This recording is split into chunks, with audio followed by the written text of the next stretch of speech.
শীতের সেই ভয়ঙ্কর রাতে যখন পুরো গ্রাম ঠান্ডায় কাঁপছিল, তখন গ্রামের শেষে এক ভাঙ্গা কুঁড়ে ঘরে ঘটেছিল এক অলৌকিক ঘটনা। এই কুঁড়ে ঘরে একাকী থাকতেন রাবেয়া দাদি, পরম মমতায় যিনি উনুনে তৈরি করছিলেন তার শেষ পিঠাটি। কিন্তু তিনি জানতেন না, আজ রাতেই তার ভাগ্য চিরতরে বদলে যেতে চলেছে।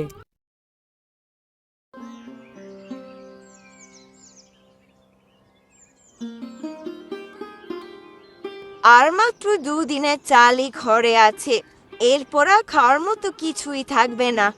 আবার সেই কাঠকুড়োতে বনের ভেতর যেতে হবে। মাজাটা ভারী ব্যথা, এদিক ওদিক করলে ব্যথাটা বুঝি আরো বাড়বে। কি করব, পোড়া কপাল আমার। কাঠ না কুড়োলে যে পেটে অন্ন পড়বে না। বেলা ওঠার আগেই আবার বাজারে গিয়ে সেগুলো বিক্রি করতে হবে।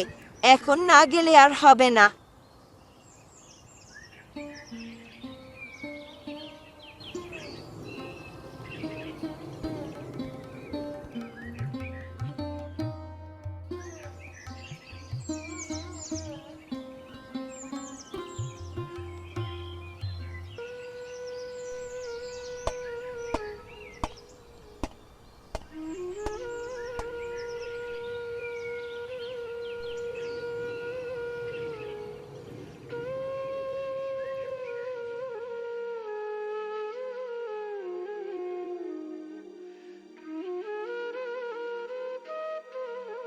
না না, এইভাবে বসে থাকলে তো চলবে না। হাট শেষ হওয়ার আগে কাঠগুলো আমাকে হাতে নিয়ে যেতেই হবে।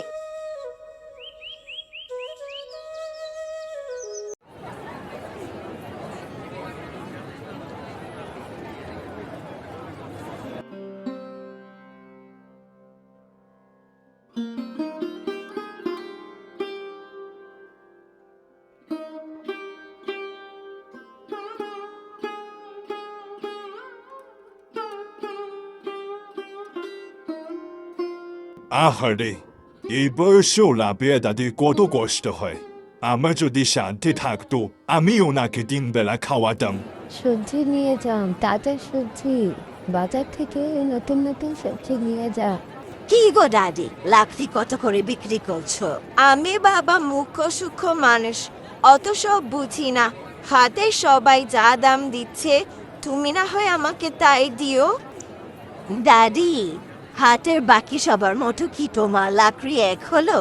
তুমি তো ওই বন থেকে কুড়িয়ে এনেছো, এইগুলো আর কে নেবে? চাইলে আমি নিতে পারি, অর্ধেক দাম দেব। যদি বিক্রি করো তাহলে নিচ্ছি, আর না হয় তুমি অন্য জায়গায় দেখো। একটু পর কিন্তু হাটও শেষ হয়ে যাবে, পরে আর এই লাকড়িগুলো বিক্রি করতে পারবে না। বয়সটা তো আর কম হলো না রে বাবা, সবই বুঝি। সুযোগ পেলে আর কেউ হাতছাড়া করতে যায় না। তুমি না হয় আমাকে ওই অর্ধেক দামই দিও।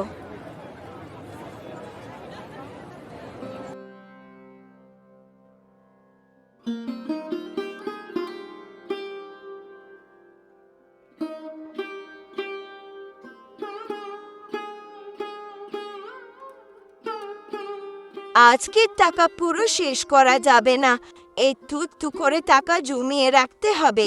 শীতকাল তো প্রায় চলেই এলো, একটা ভালো চাদরও নেই যে গায়ে জড়াবো।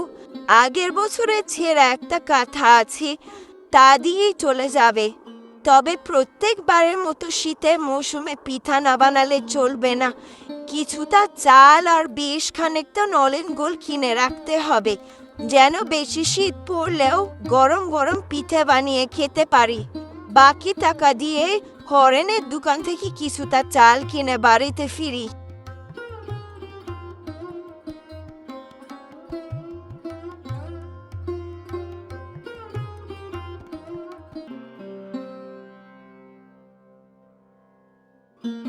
কি গো রাবেয়া দাদি, এই মাত্রই না তুমি হাটে গেলে, এত তাড়াতাড়ি বিক্রি করে ফেললে?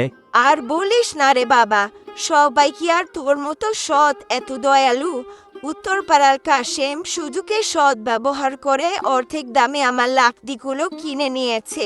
কি আর করব, পেটের দায়ে যে যা করে তাই মেনে নিতে হয়। এবার তুই কয়েকটা টাকা আছে, এগুলো দিয়ে কিছু চাল আর ডাল দে আমাকে। না হলে তো আবার না খেয়ে থাকতে হবে। দাদি গো, আমারও তো সামর্থ্য নেই, আর না হলে তোমাকে এত কষ্ট করতে হয়। তোমার ওই দুমুঠো ভাত আমার ঘরে কম পড়তো না। তবে আজ তুমি এই টাকাটা রাখো দাদি, তুমি এমনিতে আমার দোকান থেকে এগুলো নিয়ে যাও। আরে ধুর পাগল, তা কি আর হয় রে বাবা? তুই যে আমার কথা ভেবেছিস এটাই আমার কাছে অনেক কিছু। এই অসহায় দাদির কথা কয়জনে আর ভাবে।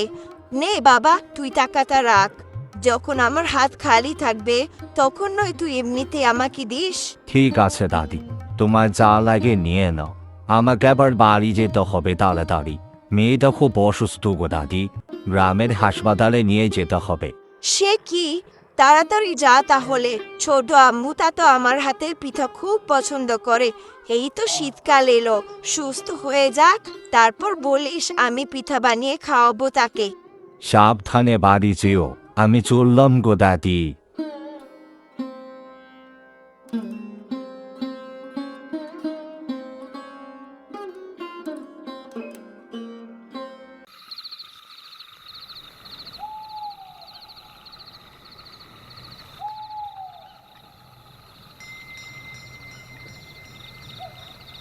কোমরটা ভারী ব্যথা, বয়স তো আর কম হলো না, কবে জানি এভাবে দমটা ফুরিয়ে যায়। একটু ঘুমিয়ে নি, সকালে হয়তো নিজে নিজেই ঠিক হয়ে যাবে। 2-1 মধ্যে যদি ভারী শীত পড়ে তাহলে আবার আমাকে পিঠার ব্যবস্থা করতে হবে। অনাথ লোকদের বাচ্চাদের খাওয়াতে হবে, শরীরটাকে তো একটু ভালো রাখতেই হবে।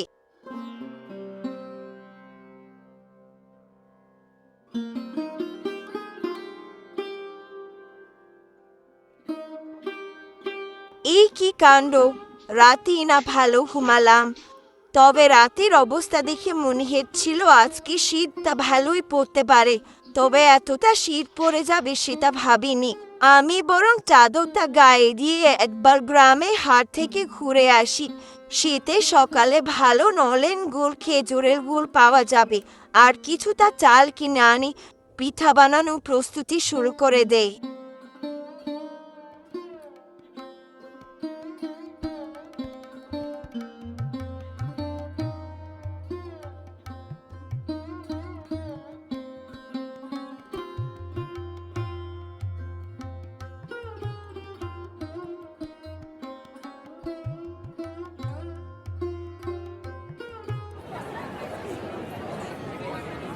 কি গো বাবা, চাল আর গুড় কত করে বিক্রি করছো?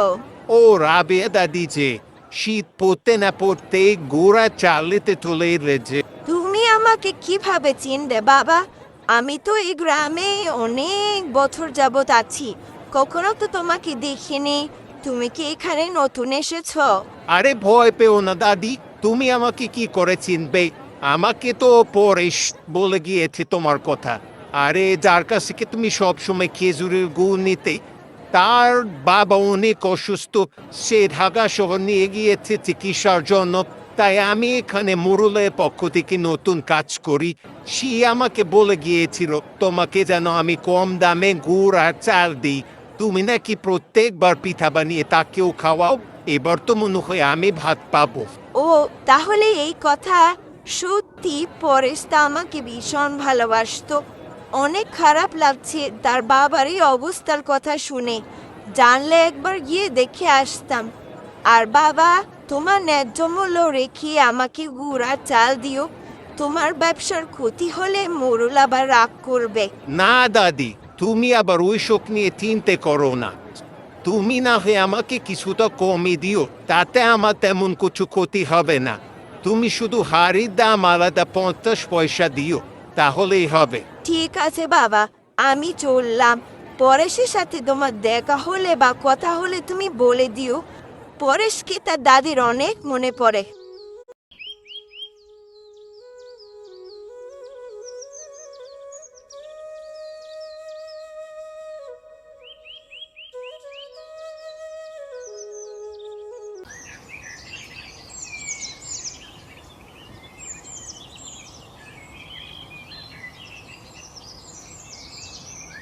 শীতের কুয়াশা তাকে ঢেকে সূর্য মামা উদয় হলো তাহলে। এখন একটু শরীরে বেশ গরম লাগছে, এই ফাঁকে পিঠাগুলো বানিয়ে নেই। এই তো আমার সবগুলো পিঠা প্রায় হয়েই গেল, অল্প কিছুটা চাল বেঁচে গিয়েছে, সেটা বড় অন্য একদিনের জন্য রেখে দেই। এবার আমি পিঠাগুলো ঘরে নিয়ে যাই, যদি বিকেলে কোনো ভিক্ষুক আসে বা পথচারী আসে তাহলে তাদের দিতে পারবো।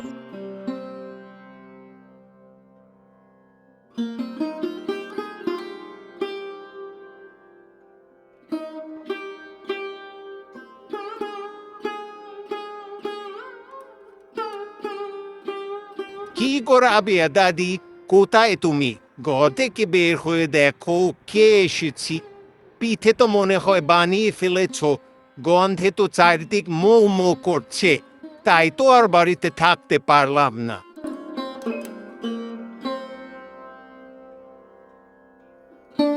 আরে তুমি তুমি আমার বাড়ি চিনলে কিভাবে? কিভাবে এলে গ্রামের শেষ প্রান্তে?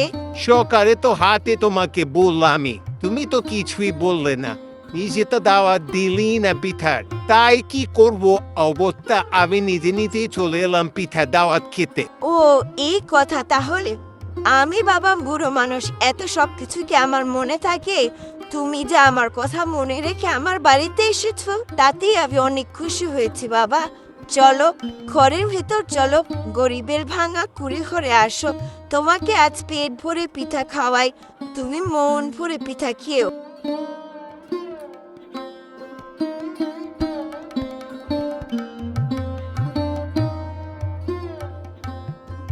খুব তৃপ্তি সহকালে খেলাম দাদি, আজ তবে আসি, কোনো দরকারে আমাকে দেখো।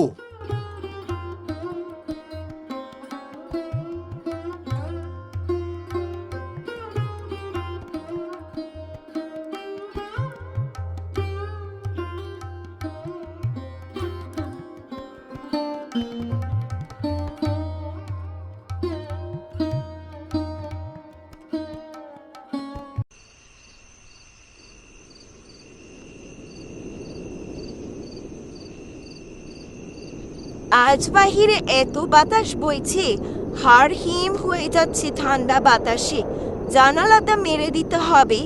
ঘরে তো আমার কিছুই নেই, যা অল্প কয়টা চাল ছিল তা ফুটিয়ে অনেক আগে খেয়ে নিয়েছি। এখন আমি শরীরটাকে কিভাবে গরম করব? একটা চাদর, সেটাও অসহায় একজনকে দান করে দিয়েছি, আমি কিছুই বুঝতে পারছি না। যাই হোক, আমার কাছে এখনো একটা পিঠে বানানোর মতো চাল আর গুড় রয়েছে, আমি বরং তা দিয়ে একটা পিঠা বানাই। হয়তো বা পিঠাটা খেলে শরীরটা একটু গরম হবে, তাহলে রাতে আরামে ঘুমাতে পারবো, না হলে যে আবার কোমর ব্যথা বাড়বে।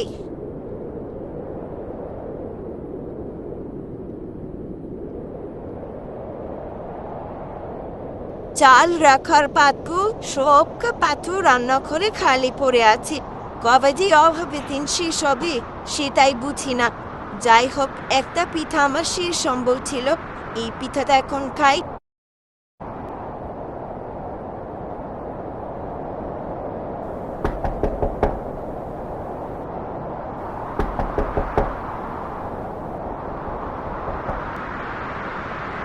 শীতের এই মধ্যরাতে আমার ঘরের দরজায় কি করা নাড়ে? কে আপনাকে তো ঠিক চিনতে পারলাম না। তুমি আমাকে চিনবে না মা, আমি অনেক দূরে থেকে এসেছি, আমি ভীষণ ক্ষুধার্ত, আমার কোনো শীতের কাপড় নেই, আমাকে একটু খাবার দেবে মা, গরম খাবার, যেন আমার কষ্টটা একটু কম হয়। আমার কাছে তো একটি মাত্র পিঠা ছিল, যেটা আমার শেষ সম্বল। ওই পিঠাটা যদি ওনাকে দিয়ে দিই তাহলে আমার কি হবে? আচ্ছা, আপনি আগে ভেতরে আসুন, বাহিরে অনেক ঠান্ডা, একটু আরাম করে বসুন, পরে খাবেন। আমার ঘরে একটি মাত্র বাবা পিঠাই রয়েছে, যেটা হয়তো বা আপনারই দিকেই ছিল, আমি তো পরেও খেতে পারবো, আমার তো মাথার উপর একটা চাল আছে, আপনার তো সেটাও নেই। আসুন, এই পিঠাটা না হয় আপনিই খান।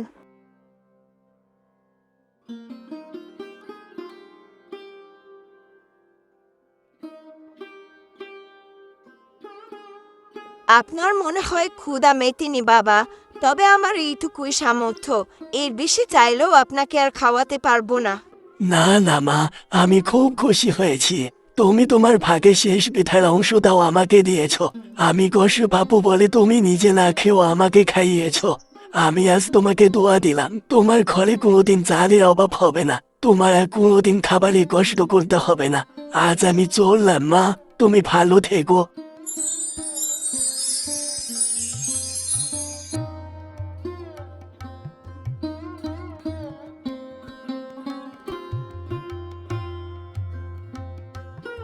ঘুম থেকে উঠে এরকম একটা দৃশ্য দেখব, তা আমি এই জীবনেও কোনোদিন কল্পনা করতে পারিনি। কাল থেকে যা দেখছি তাতে অবাক হচ্ছি। এ কি হচ্ছে আমার সাথে? যার ঘরে নুন আনতে পান্তা ফুরোয়, তার ঘরে এত শস্য, ধান, চাল, সরিষা, এগুলো কিভাবে সম্ভব? নাকি কাল রাতে ওই বাবার দোয়ায় আমার আজ কাজে লেগেছে?